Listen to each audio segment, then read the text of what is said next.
होली के शुभ अवसर पे आज हमें वो कविता लेके आइल बनी। कविता के शीर्षक बा आपन हिंदुस्तान रे।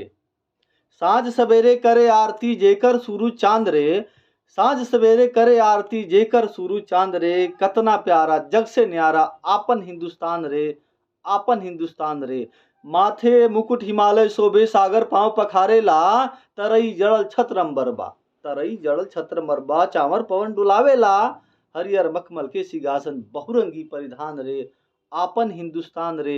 आपन हिंदुस्तान रे। यहाँ के माटी बा पावन। यहाँ के माटी बा पावन अमृत गंगा के धारा। बोधि वृक्ष के तरे जरे और दीपक से बा उजियारा। धर्म यहाँ के सत्य अहिंसा दया और बलिदान रे। आपन हिंदुस्तान रे। आपन हिंदुस्तान रे।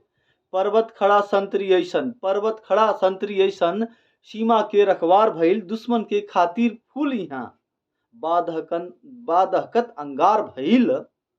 मीत बदे अपर पितबा आपन आन बान और शान रे। आपन हिंदुस्तान रे। आपन हिंदुस्तान रे। एहिजा के पानी काड़ा ह एहिजा के पानी काड़ा ह केहू दाल गलाई ना। एने बुरा नजर से देखी ओकर कबो भलाई ना। एकरा पर भारत के बच्चा के अभिमान रे। आपन हिंदुस्तान रे। आपन हिंदुस्तान रे।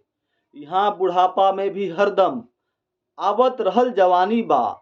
यहाँ बुढ़ापा में भी हरदम आवत रहल जवानी बा। शिव दधीच हरिश्चंद्र नियन सब लोग यहाँ के दानी बा। एक नीड में मिलजुल जहवा रहे कपूत सचान रे। आपन हिंदुस्तान रे। आपन हिंदुस्तान रे। कश्मीर में सुंदरता बा। कश्मीर में सुंदरता बा भरल जहां इंसान के ना जाने कतना महिमा 32 सिंहासन के करत देवता लोग शरण में बाजे कर गुणगान रे। आपन हिंदुस्तान रे। आपन हिंदुस्तान रे। अंतिम पंक्ति बा 5 बरिस के बच्चा बन में 5 बरिस के बच्चा बन में गिने शेर के दांत जहां। समय समय पर जाड़ा गर्मी हो जाला बरसात जहां हो जाला बरसात जहां वृंदावन में जहां कृष्ण छेड़े बंसी के तान रे। आपन हिंदुस्तान रे। कतना प्यारा जग से न्यारा आपन हिंदुस्तान रे। आपन